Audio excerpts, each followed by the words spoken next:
How's it going, guys? This is Kevin here, or the American Travel Geek, and in the spirit of the US midterm elections coming up, I've yet to cover the city of Washington, D.C. in my videos, and it is a great city for tourists. There is a lot of historic things to see, and a lot of different sites to see.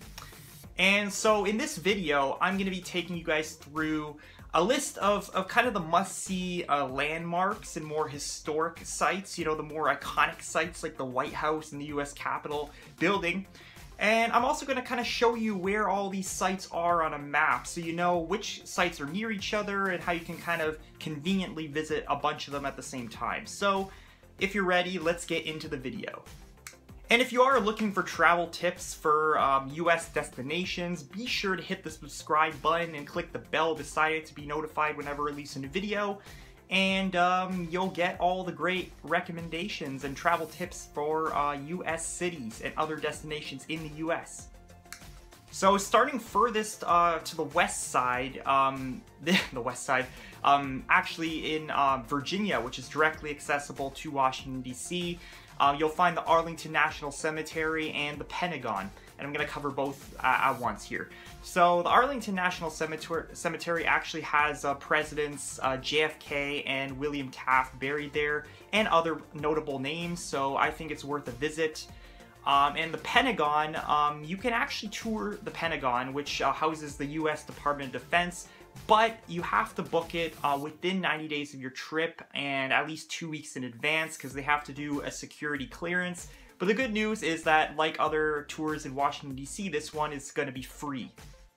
The second item is going to be the Lincoln Memorial, which is right at the west side of the National Mall. It's going to look like an ancient Greek temple, very, very beautiful architecture. And if you go inside, you'll see the 19-foot statue of Abraham Lincoln, which was obviously one of the presidents of the United States. Definitely a sight to see.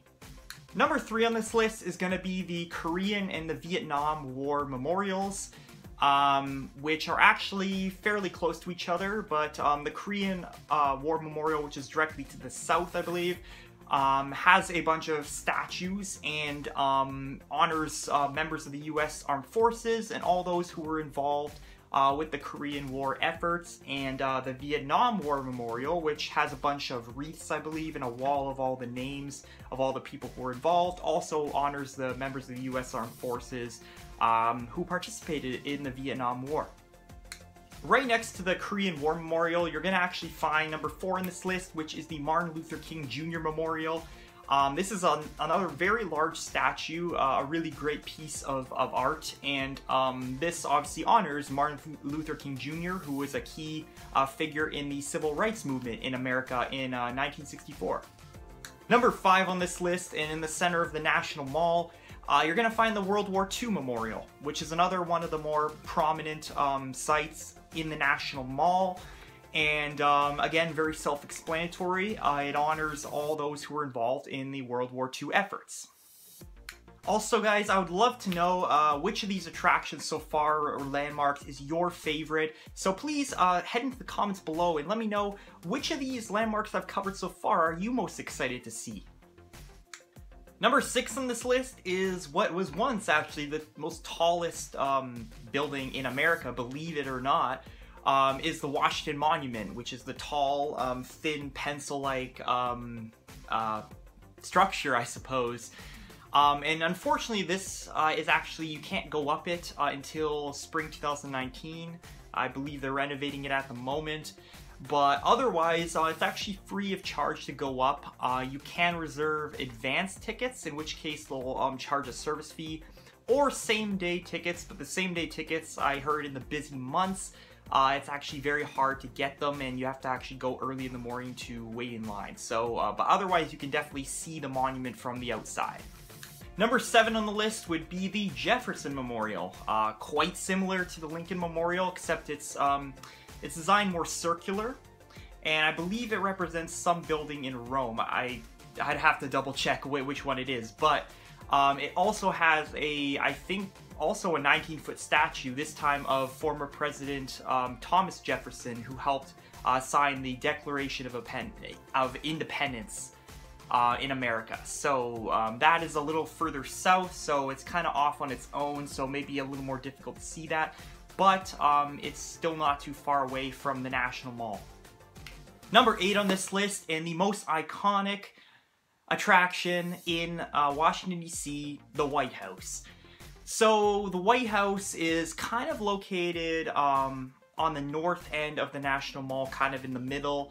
And unfortunately, if you're not actually going on the grounds, it's actually quite hard to see the White House. So at least from the front side of the White House, it's actually pretty far away. But your best bet is going to be to go to Lafayette Square in the back end of the White House, so you get a pretty good view of the back side. Unfortunately, it's kind of encircled by tall gates for obvious reasons.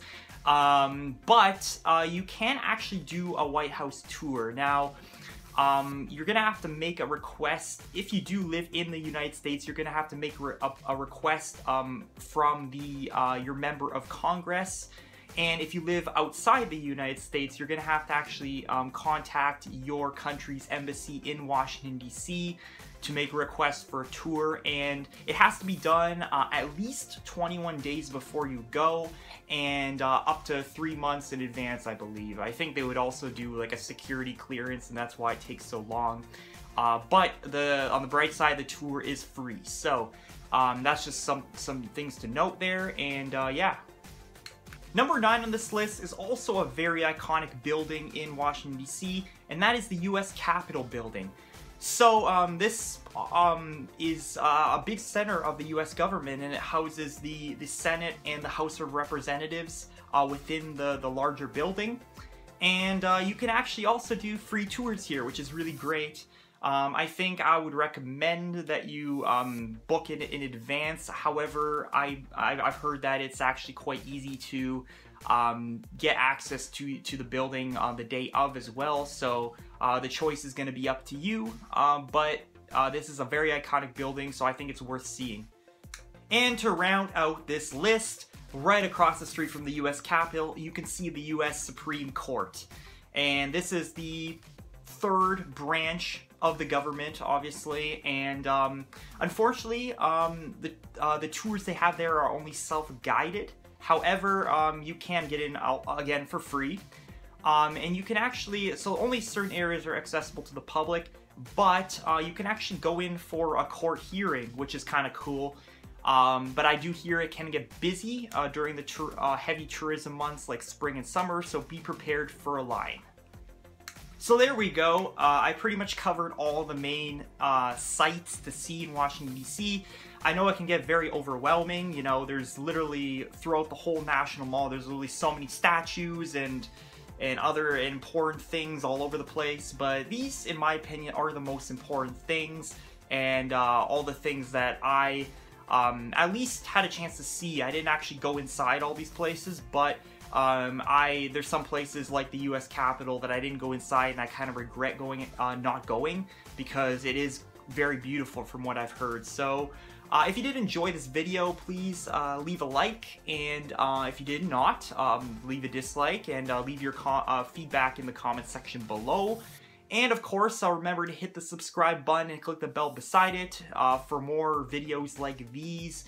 And if reading is more of your thing, definitely head over to AmericanTravelGeek.com. The link will be in the description, where I'll have the blog post that goes along with this video, and a bunch of other great blog posts as well. So until next time, guys, I hope you guys enjoy your trip to Washington, D.C., and happy travels.